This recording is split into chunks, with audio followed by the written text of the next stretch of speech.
Turn down the lights and let the world outside fade into quiet.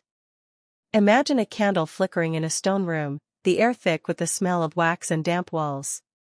Tonight, we travel back to a world both distant and strangely familiar, the medieval world, a place where kings ruled with trembling hands, faith and fear mingled like smoke, and cruelty often wore the crown. As you close your eyes, you might wonder, what made people cruel back then?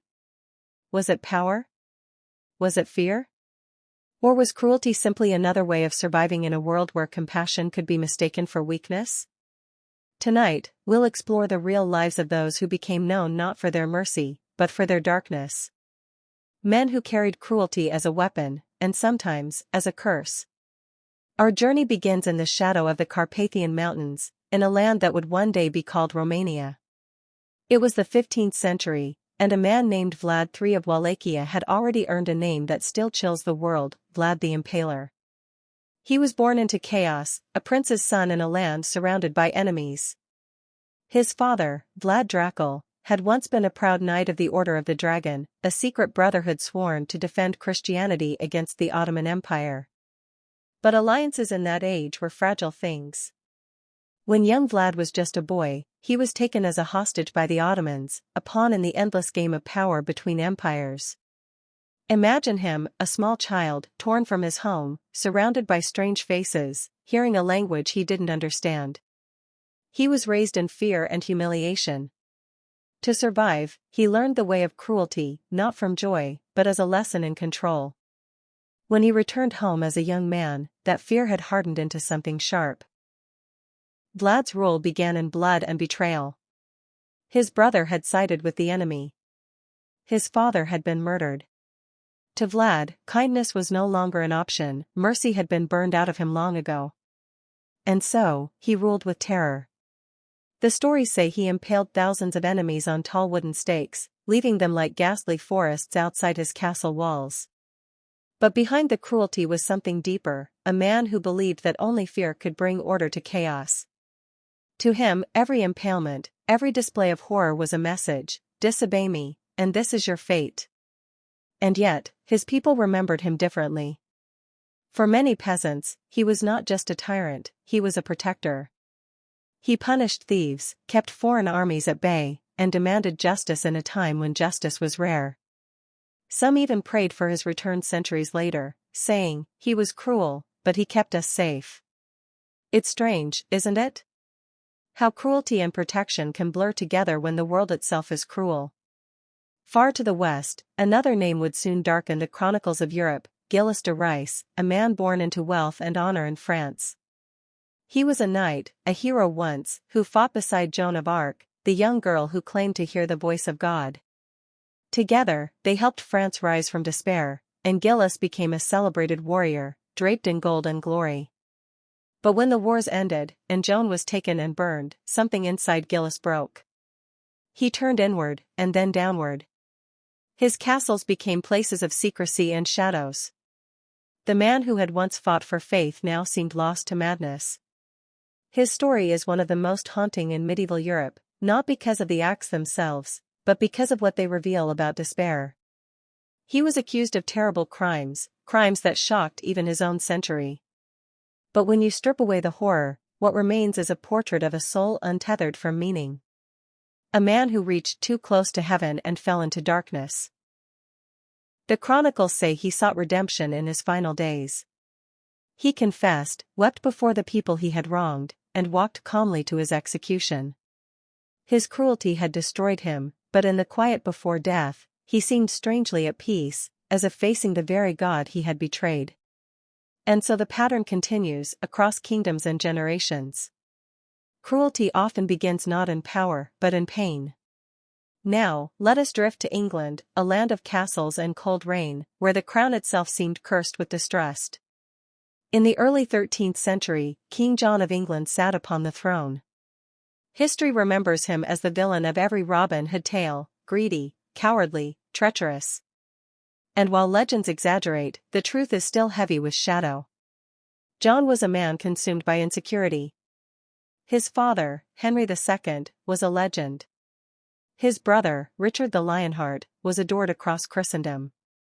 John inherited only what was left, and with it, a heart burning with resentment. He taxed his nobles until they rebelled. He starved his enemies in their dungeons. He betrayed allies, broke promises, and ruled through fear. Even the church turned against him.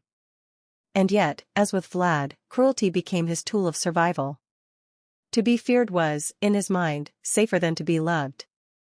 When his barons forced him to sign the Magna Carta, a document that limited his power, he did so with trembling rage.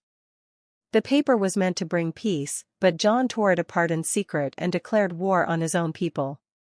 In the end, disease found him before his enemies did. He died shivering, deserted, and alone, the last cruel king of his line. History wrote him as a villain, but listen closely, he was also a man who could never live up to his name.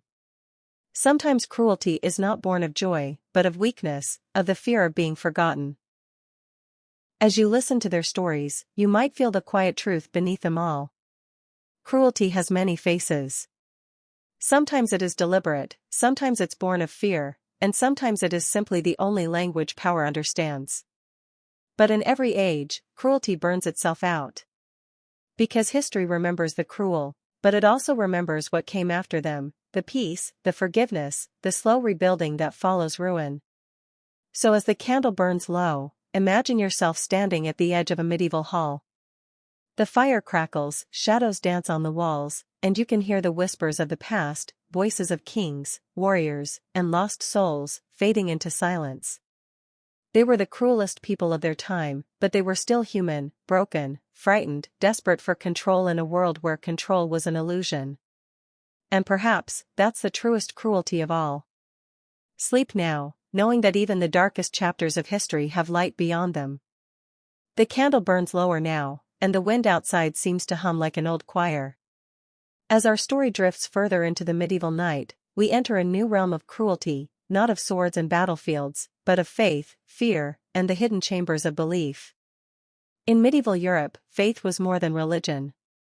It was the air people breathed, and the church, vast and unchallengeable, stood above kings. But where there is power, there is fear of losing it. And from that fear rose one of the most terrifying institutions in all of history, the Inquisition. It began as a mission to save souls. At least, that was the promise. Heresy, they said, was a sickness, and the Inquisition would cure it. But the cure was cruelty itself. Men believed they were serving God by punishing those who doubted him. It was a time when thought could be a crime, and kindness could look like betrayal. Among the early inquisitors was a man named Bernard Gouet, a name that still drifts through the pages of history, quiet yet dreadful. Bernard was not a monster by nature, he was a scholar, a Dominican friar who believed deeply in order and faith. But his world taught him that mercy endangered the soul. And so, he became one of the most feared inquisitors in France. He questioned thousands, condemned hundreds, and recorded every word in careful Latin. His book, Practica Inquisitionis, was a manual for rooting out heresy, calm, systematic, almost cold in its precision. But what makes Bernard Gouet haunting is not the violence, it's the calmness. He truly believed he was doing good. In his own writings, there's no rage, no madness, only a quiet certainty that truth required pain. Imagine him, seated in a stone chamber, the flicker of candlelight touching his face. A trembling villager kneels before him, swearing innocence, and Bernard sighs, almost sorrowfully. God knows your heart, he might say. But we must be sure.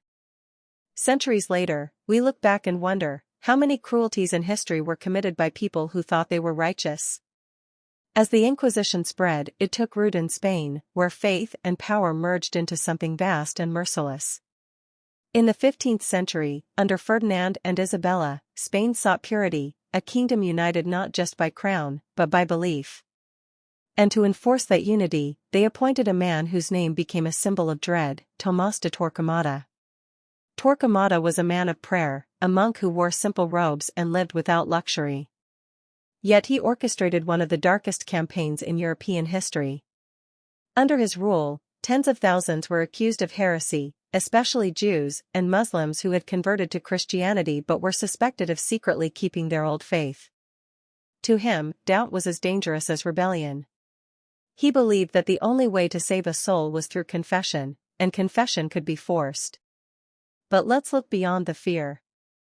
Torquemada was not cruel for cruelty's sake. He was terrified of impurity, of deception, of God's judgment. His cruelty was born of faith twisted by fear. It's hard to imagine, but he slept each night believing he had served the divine. That is the terrible irony of history. Some of its cruelest people thought they were saving the world. From the cloisters of Spain, our story drifts northward, toward a land of ice and iron, Scotland. There, the witch hunts would one day sweep across villages like cold storms. The 16th century was an age of fear of nature, fear of women, fear of the unknown. And among the most zealous hunters of evil was King James VI of Scotland, later James I of England. He was a learned man, fascinated by theology and superstition alike. When storms struck his ship, he became convinced that witches had conjured them to harm him.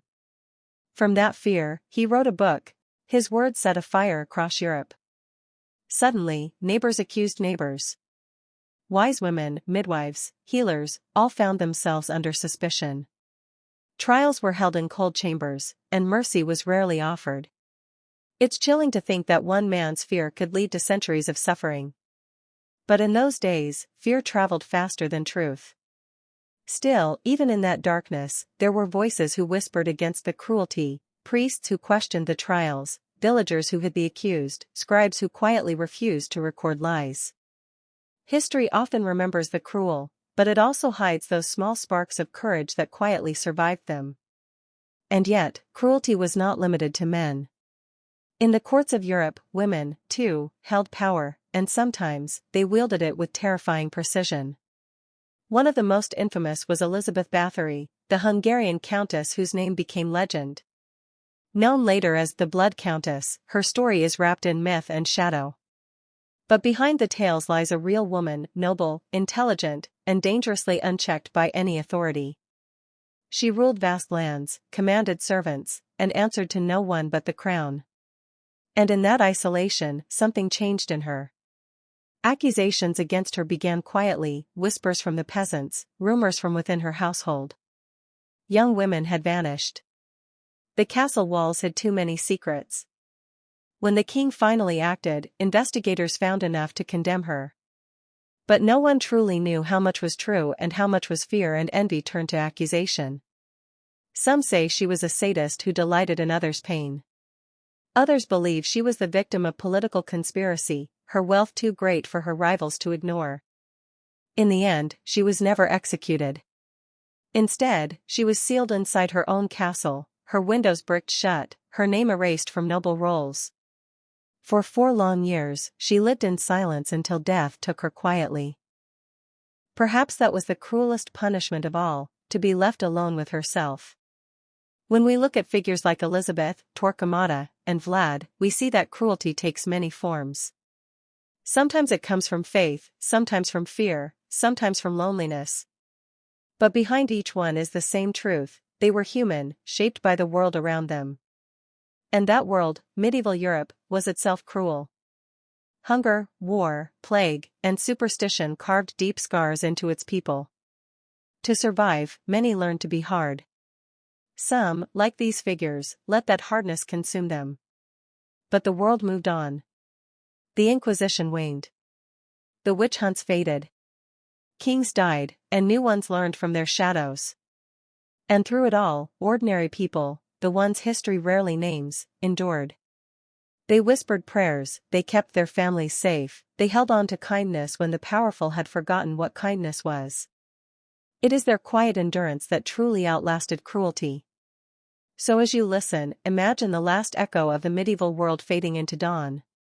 The castles crumble, the torches burn out, and the cruel are left behind, remembered not for their power, but as warnings to those who came after. The world they built with fear could not last. The human heart, in the end, longs for peace. The night deepens now. The candle that began our journey has burned low, its flame trembling like a tired soul. Outside the old stone window, the wind hums softly through the cracks. The world is quieter. The stories of the cruel, those who ruled by fear, by faith, by loneliness, drift around us like fading ghosts. You've heard their names: Vlad the Impaler, Gilles de Rais, King John, Bernard Guay, Torquemada, King James, Elizabeth Báthory. All of them real, all of them remembered. But as centuries passed, something strange happened. Their cruelty, so powerful in their own time, began to dissolve, like smoke carried away by time. Because cruelty does not last. Fear may echo, but it always fades. Still, let us wander one last time into the heart of the medieval world, to find not the cruel, but those who bore their cruelty and survived. Imagine a small village in Wallachia, the land once ruled by Vlad. The people live simply, tending fields, mending roofs, lighting candles in small chapels. For them, Vlad was both protector and tyrant. They feared him, but they also thanked him when bandits stayed away. Long after his death, old women told stories of him by the fire, stories that blurred fact and myth. He was cruel, they would say, but he kept us safe. Centuries later, that same duality lives on in every age. We both fear and admire strength, even when it turns cold. We are drawn to power, even when we know its cost. In France, the name of Gilles de Rais became a warning, whispered to children, written in poems.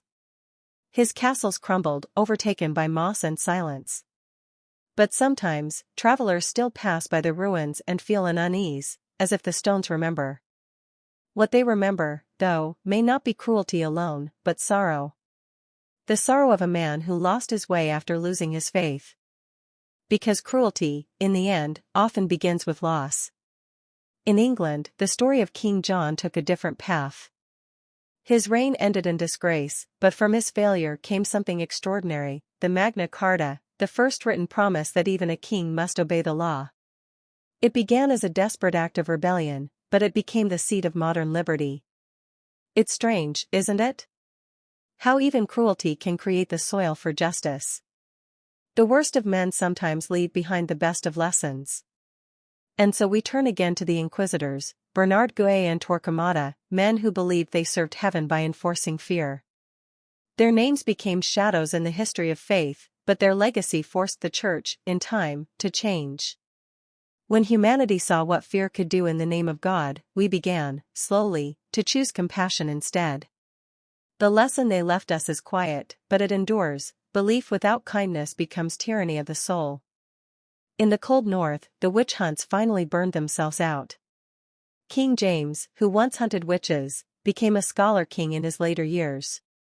He turned his mind toward words instead of fear, commissioning a new translation of the Bible, the King James Version, the same one that would later be read for comfort in millions of homes. Isn't it strange, how even a man touched by fear could later create something that brought peace?